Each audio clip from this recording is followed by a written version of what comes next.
neuroscience. He'll be presenting the recent and accumulating evidence that supports the involvement of the cerebellum in cognition, social, and emotional behaviors. Please welcome Dr. Denis Alemi.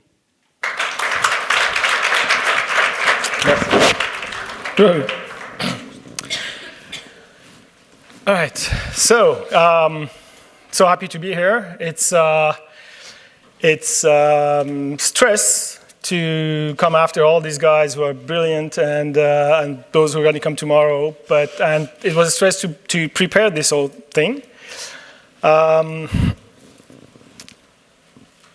So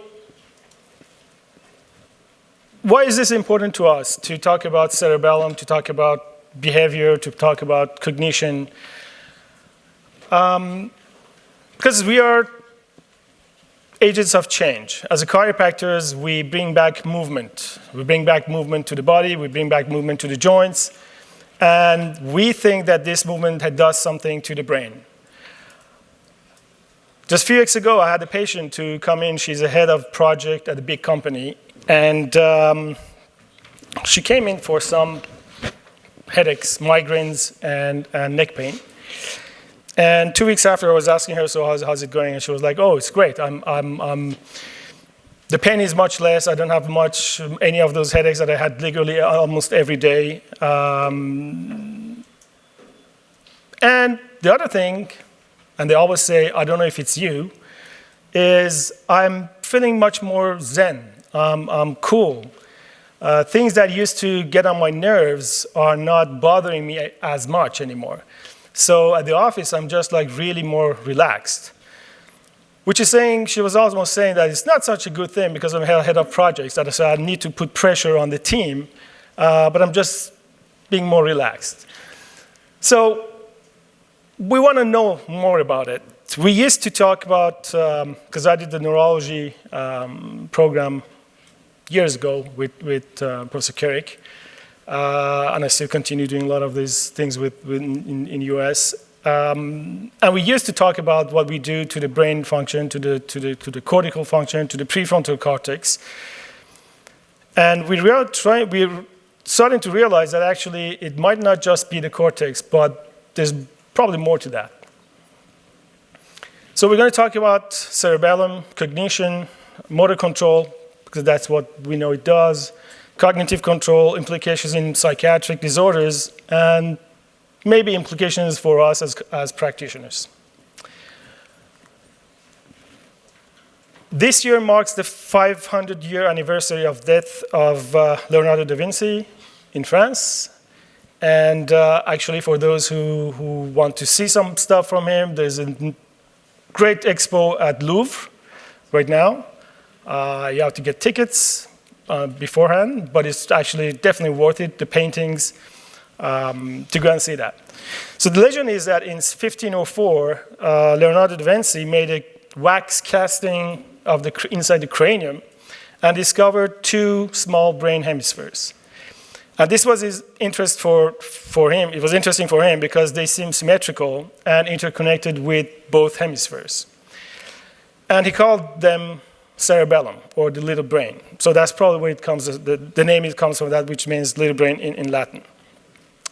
This little brain, which accounts for 10% of the whole brain, actually contains, some people say 50, more people are now saying probably 80% of brain cells.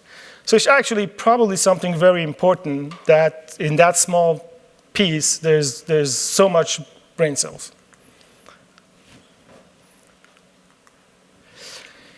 In 19th century, Marie-Jean-Pierre Florence observed that damage to the vestibular system and its connections to the cerebellum resulted in lack of coordination and fine-tuned muscle movements, which are called ataxia. And also dysmetria, which was the impairment of the timing. That's when you do the overshoot or the undershoot, when you do some of the movements with your hand, with your legs, or even with the eyes, or even in language.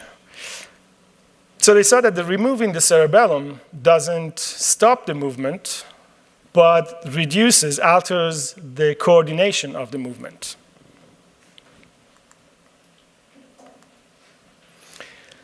So till recently, this is what we knew about cerebellum, which is cerebellum is motor control, motor fine-tuning.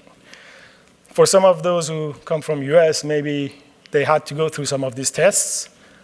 I've done it when I was there. We don't have that in France. They just make you go over the small tests for the breath analyzer. So this is what we knew about the cerebellum, which is, do they have good motor control? And it was known that cerebellum receives lots of inputs from different cortical regions, but we thought that the projections from the cerebellum was mainly to the motor cortex via the thalamus. New imagery techniques are showing us that the cerebellum actually sends projections to many different regions of the cortex. We'll talk about it a little bit later, but what's most interest of us is prefrontal and parietal cortex. So the thought that the cerebellum was only motor function actually started to change in 1998 with some guy called Schmahmann from Harvard Medical School, who started talking the first about cerebral cognitive affective syndrome, or CCAS. And because of him, actually, they call it also the Schmahmann's syndrome. So he said that cerebral damage can result in a series of deficits in cognitive control, cognitive domains of executive function. We'll come a little bit more over that, which is multitasking, planning, organizing. There's spatial cognition, language, behavior, and abstract reasoning, and regulation of the emotion. Since then, there's been more and more research on that. Still the beginning, but there's starting to be more. And actually, in 2018, Marikel showed that actually, probably only 20% of the cerebellum is related to motor control. And 80% of the function of the cerebellum activity is about abstract thinking, about planning, emotion, memory, and language. And through different researchers, we'll go over some of them, they have actually started to say that the cerebellum, the altered cerebral function is related to addiction, to autism, to schizophrenia, to depression, obsessive compulsive disorder, and ADHD.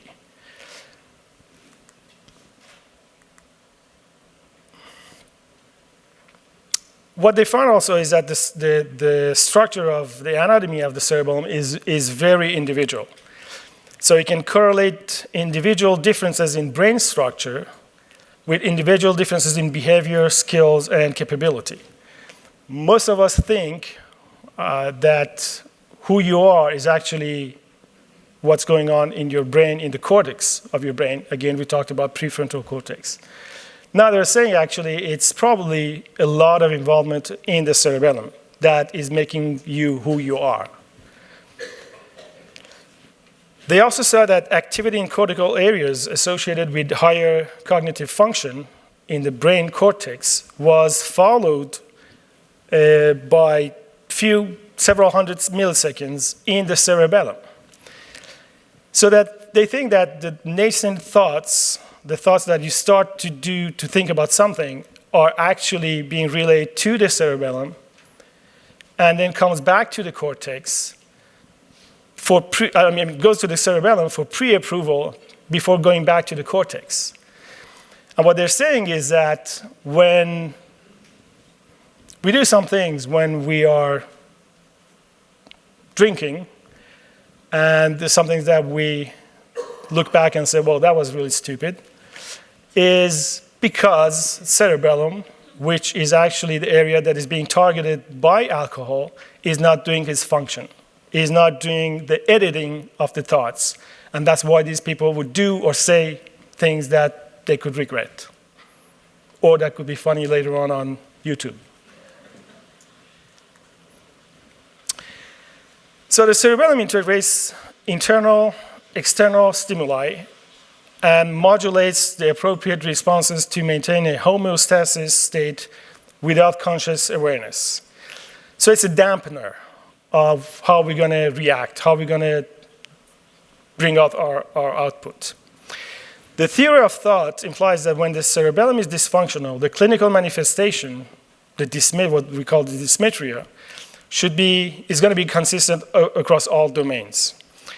In the same way as the cerebellum regulates the rate, the force, the rhythm, the accuracy of the movements, it would regulate the speed, capacity, consistency, and appropriateness of, again, mental or cognitive processes. So they're saying that dysmetria from lesions of cerebral motor regions manifest in cerebral motor syndromes, and like gait ataxia, limb ataxia, dysarthric speech. And the cerebellovestibular regions, when there's a deficit, they do the cerebellovestibular syndrome. And when we have these in the cognitive limbic regions, then we have the cerebellar deficits, as we call now the CCAS, the Cerebral Cognitive Affective Syndrome. So what is it? Well, when there is a cerebral cognitive affective syndrome, there are deficits in executive function. Some people went over what the executive function. We're going to go a little bit more inside and to understand what it is. So when there's a deficit in executive function, there's impaired working memory. This is the short memory that you need to be able to reason, to be able to make decisions, for the behavior. You can test that by asking the person to just give you as many names or objects, terms in 1 minute. So this is actually we do tests also for prefrontal cortex. So it's actually a combination of what's going on in the cerebellum and the prefrontal cortex. The set shifting. This is the ability to shift your attention from one task to another task and to do that change. You can see that deficit if you have worked with ADHD, Asperger kids. Just go tell a kid who has Asperger that the plans have changed and look at the reaction. Recently, I had a kid who was coming. It was for the first visit. I know the grandparents are patients. And they were late. They were like 15, 20 minutes late. And when they get there, I like my patients to be on time. So I'm like, what's going on? And they said, well, I'm sorry, but we had a huge fuss. He made a huge fuss. This is a 5-year-old kid, extremely brilliant. Since I don't know when, he's doing mathematics, calculus, and stuff that nobody, it's not his age range. But what happened is that when they were taking the train, I'm close to Eiffel Tower, so they have to take the subway that goes above the ground. He got panicked. He started actually making a huge fuss because he used to do that with his grandfather, to come and go to the Eiffel Tower. So coming here with his mother was not normal for him. So he started making a huge fuss, and actually the mom was saying that we had to get out of the train to just sit down for 10 minutes and calm him down before we can come here. This is actually what we see a lot of times also when we see autistic kids who come in. The first time is just extremely difficult because it's a new thing. They cannot change their mind on what they're going to see and what they're seeing now. So this is the set shifting. The verbal fluency manifesting as telegraphic speech, like cupcake, give, or daddy here, instead of having a whole sentence. And we test that by asking how many words from one category they can do in 1 minute. For example, give me as many names you can of flowers that will start with an F, something like that. The problem solving, the multitasking, the planning, so these are all the things that we do. The sequencing, which is being able to understand the story, what's starting it, what's the middle of it, what's the end of it, and be able to plan also things for them, and organizing. There's also deficits in visual-spatial cognition, which usually enables us to perceive and interact with our visual world, such as the ability to recognize the food on the plate, to the visual skills needed to find our favorite product at the supermarket, to understand that I have to get down at this station or bus station to go to my chiropractor's office. Do you have patients who miss that station, that stop? So when there are deficits in these problems, then we get what they call visual-spatial disintegration, which is manifesting as deficit in copying and conceptualizing drawn figures. You can see that when you ask them to draw a cube on their own, and this is probably what you can get. Or you're going to ask them to copy a drawn cube and see what they do, how they do that. Or maybe some of the writings problems that we see with some of these kids. And there's also simultaneous, I didn't even know that name exists, which is actually the perception is limited to one thing, one object, or one side. If you ask a person like that to explain this, they're just going to look at one part of it and say, okay, there's water coming down from here. And they cannot conceptualize the whole thing that's going on in this kitchen.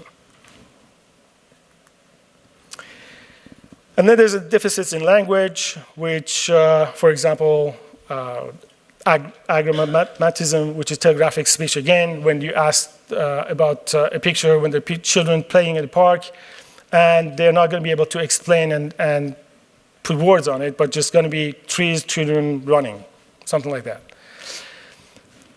Meidonomia, which is type of an aphasia when they cannot find the words. Usually, I do that a lot. I can describe what I'm talking about, but I cannot find that specific word in one language or the other. Dysprosodia is when they don't have the melody, the intonation, the pauses when they're talking, just all monotonous. And it's my geography teacher when I was, I don't know what age, and it was like everyone was sleeping at the end of the class. And you have deficits in emotion affect, which is seen by disinhibition, impulsivity, some regressive and childhood behavior, and obsessive compulsive disorders.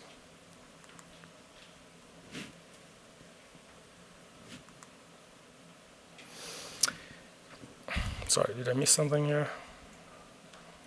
Oh, there's something that is not showing. No. There's il y avait un tableau. Okay. Well, there was a table that was on this page. I don't know where it went, which actually shows that from a neuropsychiatric perspective, we see deficits in 5 core features, which are deficit in attentional control, in emotional control, in autism spectrum, psychosis spectrum symptoms, and deficient social skills. So basically what they see is that there's a lot of either exaggerated hypermetric cognitive behaviors or diminished hypermetric responses. For example, either they react extremely violently to a news or to something that they didn't like, or they're just apathic and they don't have much of a reaction, they don't have that oomph to start something, to do something, and to maintain attention. Vagus nerve stimulation, I'm definitely willing to hear what we're going to talk about tomorrow, but also that has been shown to facilitate plasticity memory in animal models. It has also shown to have an effect on cerebellum blood flow, activity, and disorders. Again, these are the things that vagus nerve stimulation, probably going to, again, someone has more information on that tomorrow, but this is something that we use at the office and we do with external vagus stimulation. But we combine that with other things also. Music training, induced neuroplasticity, cerebellar, improvement of executive function and working memory. So that also can have an effect. Adjustments, do they have an effect? Again, if exercise has an effect, adjustments might have an effect. Do they? I don't know. Some guys, some people from, I don't know, some far, far away country, they talked about that. They said America's cervical spine manipulation in a subclinical neck pain group leads to a pattern of cerebellum modulation more similar to a non-neck pain group.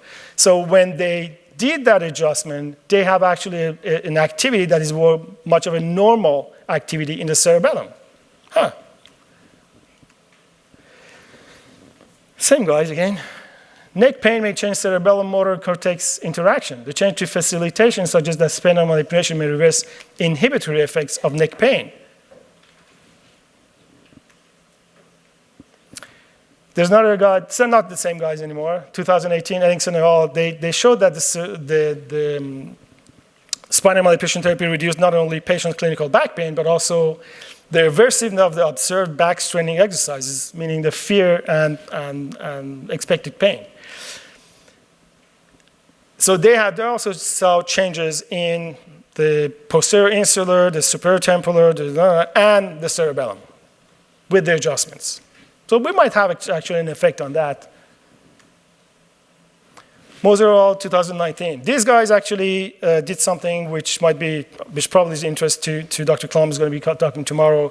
And they saw that no significant changes within the cerebral hemodynamics following cervical manipulation or maximal neck rotation. So they're saying that probably some of these effects are not due to problems with the adjustments. But the other thing that they saw is that there is an increased functional connectivity after adjustments to different areas of the brain, including, again, cerebellum.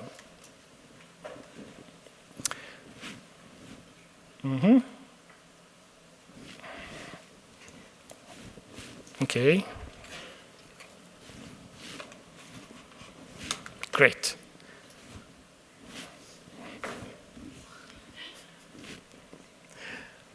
Oh, come on.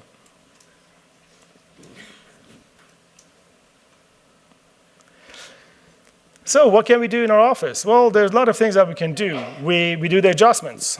That's one thing. We give them exercises. We give oxygen, breathing. We give them balance exercises. We give them rhythmic exercises, eye exercises, hand and eye coordination, complex movement, vestibular stimulation. There's a lot of things that we can do as a practitioner to be able to work with these patients who have brain or cerebellar disorders.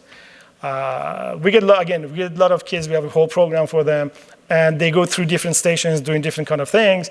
And when you have done the exam, then we know what areas that we want to work on. And these are some of the things that we work with them.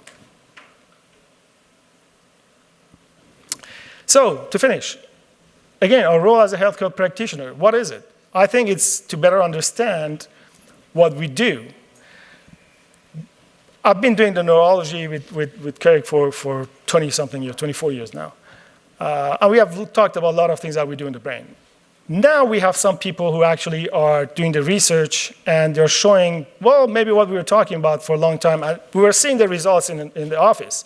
Not only the chiropractic neurologists. Chiropractors have been seeing this for more than 100 years. So these people are saying, okay, maybe actually what the clinicians are saying are worth putting research and see if we can see how this is working. So what we can do is try to better understand, read some of these articles, and actually support their research. And then, again, offer some brain-based solutions. The adjustments could be part of it. Exercises, we do some of them inside in the office, some of them get them to go do it at home. Nutrition, I just have like 2 more minutes. Maybe I'm going to talk about that also.